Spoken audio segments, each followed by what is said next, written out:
কিয়ামতের দিন তিন শ্রেণীর মানুষ আল্লাহর কাছে সুপারিশ করবে।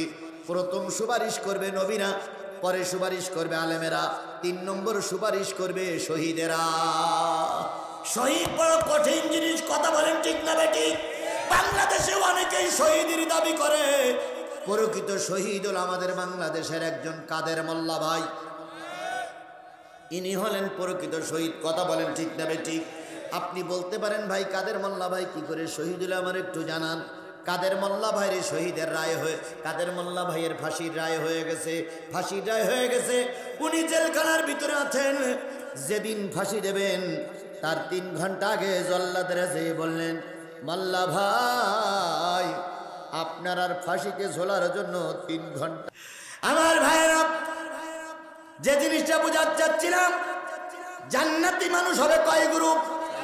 তার ভিতরে নবীগণ বিনা হিসাবে জান্নাতে চলে যাবে, সিদ্দিকদের আল্লাহ মাফ করে দেবে। 3 নম্বরে যারা থাকবে তারা হলো শহীদ। কারা? শহীদ জিনিসটা বলা যত সহজ, শহীদ জিনিসটা লেখা যত সহজ, শহীদ হওয়াটা কিন্তু অত সহজ নয়। নিজের জীবনকে রাজপথে বিলাইয়া দেওয়া, গুলির সামনে নিজেকে দাঁড় করাইয়া দেওয়া, এটা যেমন তেমন ইমানের কাজ নয়। হঠাৎ করে গাড়ির তলায় পড়ে মারা যাওয়া আর বন্দুকের নলের সামনে পড়া, 2টা জিনিস কখনো এক হতে পারে না। আপনাদের এলাকায় নজরুল বলে একটা ছেলে মারা গেছে, গেছে না? বলুন, এ মারা যাবে এটাকে জীবনেও জানতো? এ কিন্তু বাড়ির থেকে বেরিয়েছিল বিশাল একটা কাজে, আসতেছিল আস্তে আস্তে মোটরসাইকেল নিয়ে, পিছন দিক থেকে হঠাৎ করে গাড়ি চাপা দিয়ে মেরে দেবে, এটা কিন্তু চিন্তার বাইরে। আর একটা ছেলে ওই যারা রংপুরের সাইদ, আবু সাইদ, ও জানতো আমি রাজপথে বুক উঁচু করে দিলে গুলি করবে। এই যে 2 জন শহীদ, এই 2 জন শহীদের মর্যাদা এক না, কারণ ও কিন্তু জেনে বুঝেই রাজপথে জীবন দিয়েছে। তাহলে জেনে বুঝে জীবন দেওয়া আর অজান্তে মারা যাওয়া, 2 জন এক হতে। হযরত আমির হামজার নাম আপনারা শুনেছেন। আমির হামজা উহুদের ময়দানে শহীদ হয়ে গেলেন। শুধু শহীদ হন নাই, আমির হামজার যখন মৃত্যু হয়ে গেল, আমির হামজাকে রাজপথে শোয়ে ওই হিন্দা নামক পাপিষ্টা মহিলা বুকটা চিড়ে কলিজাটা বের করেছে। কলিজা বের করে হাইনাদের মতন চিবাই চিবাই চিবাই চিবাই খাওয়ার জন্য চেষ্টা করেছে, কিন্তু ওই হিন্দা আমির হামজার কলিজাটা চিবাইয়ে খেতে পারেন নাই। যদি হিন্দা আমির হামজার কলিজাটা চিবাইয়ে খেতে পারত, হয়তো হিন্দাকেও জাহান্নামে যাওয়া হারাম হয়ে যেত। এই জন্য কলিজা চিবিয়ে খেতে পারেনি। শুধু তাই নয়, আমির হামজা যখন শহীদ হলো, চোখ তুলে নিল, কান কেটে নিল, নাক কেটে নিল, লজ্জাস্থান কেটে নিল, আঙুল কেটে নিল, নিয়ে একটা ফুলের একটা মালায় গাঁথলো, একটা মালায় পরাইয়া হিন্দা বুকের পরে কেড়ে নাচতে লাগলো আর বলল, বদরের যুদ্ধের প্রতিশোধ নিলাম, বদরের যুদ্ধের প্রতিশোধ নিলাম, বদরের যুদ্ধের প্রতিশোধ নিলাম। ও আমার বন্ধু, শহীদ শব্দটা লেখা বড় সহজ, কিন্তু শহীদ হওয়াটা লেখা বড় সহজ, কিন্তু শহীদ হওয়া বড় কঠিন কাজ। শহীদ সকলের কপালে জোটে না। কথা কি বুঝেছেন? আমার কথা কি বুঝেছেন? এই জন্য শহীদেরা যাবে আল্লাহর জান্নাতে। এখন আমি নবী হতে পারিনি, সিদ্দিক হতে পারিনি, শহীদও আমার কপালে আছে কিনা আমি জানি না। শহীদ কিন্তু হতেও পারে, নাও হতে পারি, তাহলে কি আমি দোজখে যাব? আল্লাহ বলতেছে না, এবার শোনো, তোমাদের জন্য সুযোগটা করে দিলাম। শুহাদাই ওয়াস সালিহিন, সর্বশেষ যারা জান্নাতে যাবে তারা হলো সালিহিন, নেককার নেককারিনী। এবার আসুন, যারা কারা সলেহে, যারা কারা সলে ব্যক্তি সেই ব্যক্তি যেই ব্যক্তি ওয়াক্ত মতন 5 ওয়াক্ত নামাজ পড়ে। সলে ব্যক্তি সেই ব্যক্তি যেই ব্যক্তি ধর্মীয় কাজে সহযোগিতা করে। সলে ব্যক্তি সেই ব্যক্তি যে ব্যক্তি ধর্মের পক্ষে থাকে। এখন আপনি আমি যদি সালে হতে চাই, নেককার বান্দা হতে চাই, অবশ্যই আপনাকে আমাকে কোরআন হাদিসের পক্ষেই থাকতে হবে। আর এবার বলুন তো, কোরআন হাদিসের পক্ষে থাকলে পরীক্ষা হবে না হবে না? আরো জোরে বলেন, পরীক্ষা হবে কি হবে না? অতীতের লোকদের হয়েছে, তোমার আর আমার বেলায়ও হবে। সলেহীন নেককার এই বান্দাগুলো যারা হতে পারবে, তারাও আল্লাহর কোথায় যাবে? জান্নাতে যাবে। এবার আসুন, কিয়ামতের দিন মুসিবতের কালে গোটা পৃথিবী যখন ধ্বংস হয়ে যাবে, সব পৃথিবী যখন ধ্বংস হয়ে যাবে, যে ঘরটা আপনারা নির্মাণ করলেন, আল্লাহর ওই ঘরটা ধ্বংস হবে না? আল্লাহর ঘর ধ্বংস হবে না? আল্লাহ রাব্বুল আলামিন বলবে, তোমরা কারা গো? ওই ঘরটা বলবে, আমরা আল্লাহর ঘর। জান্নাতে যাও না কেন? তখন বলবে, আল্লাহ জান্নাতে তো যাব, তুমি তো তোমার ঘর তৈরি করুনি, করেছিল ওই ব্রজবালার মানুষেরা, করেছিল কায়ুমপুরীর মানুষেরা। ওদেরকে যতক্ষণ জান্নাতে না দিবা, ততক্ষণ আমি একা একা জান্নাতে যাব না। আল্লাহ বলবে, তাহলে তুমি খোঁজো।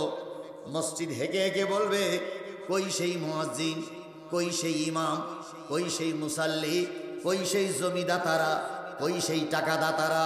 কিয়ামতের দিন সবাইকে ডেকে ডেকে মসজিদ, আল্লাহর ঘর, জান্নাতের দিকে ধাবিত হবে। সেদিন আমরা যারা সলেহীন হয়ে থাকতে চাই, তারা ওই মসজিদে চড়েই আমরা জান্নাতে যাব। কথা বলেন ঠিক না বেঠিক?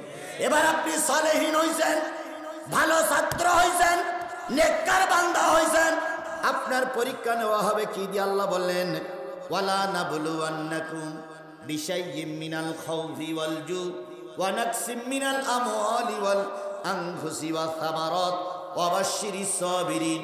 অবশ্যই তোমাদের পরীক্ষা নেওয়া হবে ভয় দিয়ে। কিসের ভয়? আল্লাহর ভয়। কিসের ভয়? আল্লাহর ভয়। নাকসিম মিনাল আমওয়ালি ওয়াল আনফুসি ওয়াস সামারাত ওয়াল জু, তোমাদেরকে না খাওয়াই রাখা হবে, ফল ফসলের ক্ষতি হবে, জানমালের ক্ষতি হবে, ব্যবসা বাণিজ্যের ক্ষতি হবে। তোমরা যে ভালো পথে ছিলে, এজন্য তোমাদেরকে মামলা দেওয়া হবে। এই পরীক্ষার পরও যারা পাশ করবা, তাদের সাথে আমি আল্লাহ পাক আছি। তাহলে ওই পরীক্ষায় পাশ আমাদের করা দরকার। কথা বলেন ঠিক না বেঠিক? এই পরীক্ষায় যারা পাশ করেছে, ফাঁসির কাস্টে দাঁড়িয়েও তারা আল্লাহরে ভুলে যায়নি। সেরকম একজন লোক ছিলেন আব্দুল কাদের মোল্লা ভাই। ফাঁসির আর কয়েক ঘন্টা বাকি। 3 ঘন্টা আগে যে জেল দারোগা জল্লাদেরা যে বলতেছে, স্যার 3 ঘন্টা বাকি আছে। কিসের? ফাঁসি।